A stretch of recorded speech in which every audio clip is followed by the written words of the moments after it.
ಹುಟ್ಟಿದರೆ ಕನ್ನಡ ನಾಡಲು ಹುಟ್ಟಬೇಕು. ನಮಸ್ಕಾರ, ಎಲ್ರಿಗೂ ಸ್ವಾಗತ. ಮತ್ತೊಂದು ದೆವ್ವದ ಕಥೆಯೊಂದಿಗೆ. ಎಲ್ಲರೂ ಚೆನ್ನಾಗಿದ್ದೀರಾ ಅಂತ ಅಂದ್ಕೊಂಡಿದ್ದೀನಿ. ಕಥೆನ ಪೂರ್ತಿಯಾಗಿ ಕೇಳಿ, ಆಮೇಲೆ ವಿಡಿಯೋಗೆ ಲೈಕು ಕಮೆಂಟು ಶೇರ್ ಮಾಡಿ, ಹಾಗೆ ಚಾನಲ್ಗೆ ಸಬ್ಸ್ಕ್ರೈಬ್ ಕೂಡ ಮಾಡ್ಕೊಳ್ಳಿ.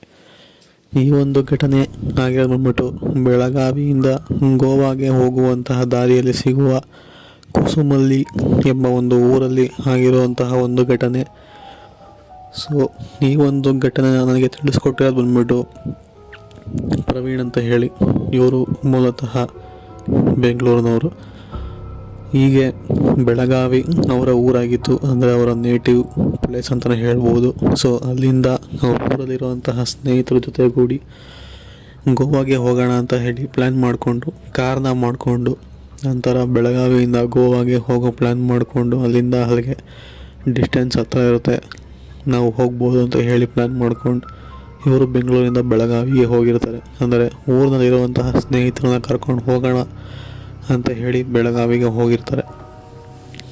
ಅದಾದಮೇಲೆ ಅವ್ರ ಗೆಳೆಯರದೇ ಕಾರ್ ಇರುತ್ತೆ. ಸೊ ಆ ಒಂದು ಕಾರ್ನಲ್ಲೇ ಹೋಗೋಣ ಅಂತ ಹೇಳಿ ಪ್ಲ್ಯಾನ್ ಮಾಡಿಕೊಂಡು ಹೊರಡ್ತಾರೆ. ಸೊ ಇವರು ಜೊತೆ ಇನ್ನು 4 ಜನ ಇರುವಂಥದ್ದು. ಸೊ ಎಲ್ಲರೂ ಕೂಡ ಒಂಥರ ಈ ಒಂದು 28-29 ಏಜ್ ಅಂತಲೇ ಅರ್ಥ ಮಾಡ್ಕೊಳ್ಳಿ. ಸೊ ಎಲ್ಲರೂ ಕೂಡ ಗೋವಾಗೆ ಹೋಗೋಣ ಅಂತ ಹೇಳಿ ಬೆಳಗಾವಿಯಿಂದ ಹೊರಡ್ತಾರೆ. ಅಂದರೆ ಇವರು ಊರನ್ನ ಬಿಟ್ಟಾಗ ಸಮಯ ಸುಮಾರು ಒಂದು 9 ಗಂಟೆ ಆಗಿರ್ಬೋದು. ನೈಟ್ ಊಟ ಗಿಟ್ಟೆಲ್ಲ ಮುಗಿಸ್ಕೊಂಡು ಹೊರಡ್ತಾರೆ. ಹೇಗಿದ್ರು ಗೋವಾ ತಲುಪೋ ಅಷ್ಟರಲ್ಲಿ ಬೆಳಗಿನ ಜಾವ 1-2-3 ಗಂಟೆ ಆಗಿರುತ್ತೆ. ಆ ಸಮಯದಲ್ಲಿ ಎಲ್ಲರೂ ಒಂದು ಕಡೆ ರೂಮ್ನ ಮಾಡಿ ನಂತರ ರೆಸ್ಟ್ ಮಾಡಿಕೊಂಡು ಬೆಳಗ್ಗೆ ಎಕ್ಸ್ಪ್ಲೋರ್ ಮಾಡ್ಬೋದು ಅಂತ ಹೇಳಿ ಇವರು ಕೂಡ ಬೆಳಗಾವಿನ ಬಿಟ್ಟು ಮುಂದೆ ಬರ್ತಾರೆ. ಹೀಗೆ ಸ್ವಲ್ಪ ದಾರಿ ಕಾರ್ನ ಓಡಿಸ್ಕೊಂಡು ಬಂದಾದಮೇಲೆ ಒಂದು ಕಡೆ ರೆಸ್ಟ್ಗೆ ಅಂತ ನಿಲ್ಲಿಸ್ತಾರೆ. ಅಂದರೆ ರೀಸೆಸ್ ಮಾಡಬೋಣ ಅಂತ ಹೇಳಿ ಗಾಡಿನ ಆ ಸೈಡ್ಗೆ ಹಾಕ್ತಾರೆ. ಅದಾದಮೇಲೆ ಎಲ್ಲರೂ ಕೂಡ ಹೋಗಿ ರೀಸೆಸ್ ಮಾಡಿ ಮತ್ತೆ ವಾಪಸ್ ಬರ್ತಾರೆ.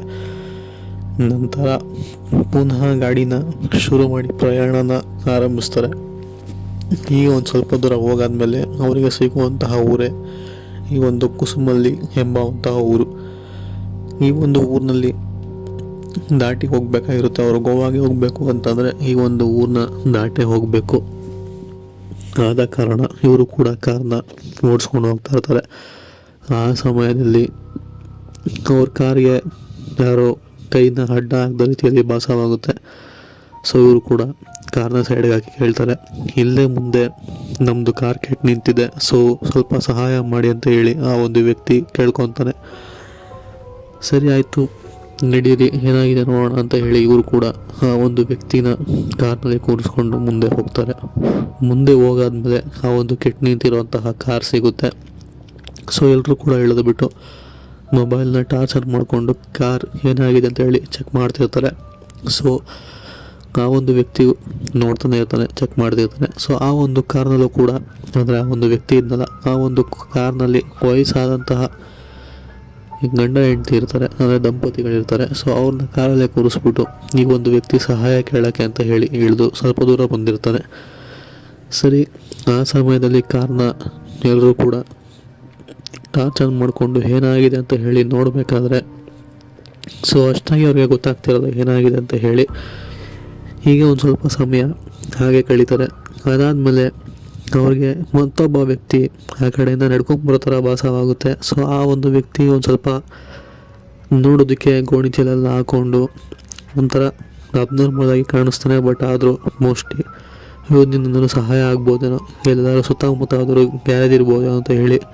ಆ ಸಮಯದಲ್ಲಿ ಯಾವ ಗ್ಯಾರೇಜ್ ಓಪನ್ ಇರುತ್ತೋ ಇಲ್ವೋ ನನಗಂತೂ ಗೊತ್ತಿಲ್ಲ. ಬಟ್ ಆದರೂ ಅಂದ್ಕೊಂಡು ಆ ಒಂದು ವ್ಯಕ್ತಿ ಹತ್ರ ಮಾತಾಡಿಸ್ತಾರೆ.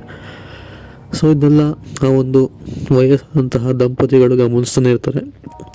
ಬಟ್ ಇಲ್ಲಿ ಶಾಕಿಂಗ್ ವಿಚಾರ ಏನು ಅಂತ ಅಂದರೆ, ಈ ಇಷ್ಟು ಜನ ಆ ಡ್ರೈವರ್ ಮತ್ತು ಇಷ್ಟು ಜನ ಕಾಣಿಸ್ಕೊಂಡಿರೋಂತಹ ಒಂದು ವ್ಯಕ್ತಿ ಈ ಒಂದು ವಯಸ್ಸಾದಂತಹ ದಂಪತಿಗಳಿಗೆ ಕಾಣಿಸ್ಕೊಂಡಿರೋದಿಲ್ಲ. ಸೊ ಇವರು ಆಶ್ಚರ್ಯ ಪಡ್ಕೊಂಡು ನೋಡ್ತಾನೆ ಇರ್ತಾರೆ, ಯಾರ ಹತ್ರ ಮಾತಾಡ್ತಾ ಇದ್ದಾರೆ ಇವರು, ಇದ್ದಕ್ಕಿದ್ದಂಗೆ ಎಲ್ಲರೂ ಕೂಡ ಆ ಕಡೆ ತಿರ್ಕೊಂಡು ಯಾರ ಹತ್ರನೂ ಮಾತಾಡ್ತಾ ಇದ್ದಾರಲ್ಲ, ಯಾರಿರ್ಬೋದು ಆ ಕಡೆ ಅಂತ ಹೇಳಿ ಕಾರ್ನ ಗ್ಲಾಸ್ನ ಕೆಳಗೆ ಇಳಿಸ್ಬಿಟ್ಟು ನೋಡ್ತಾರೆ.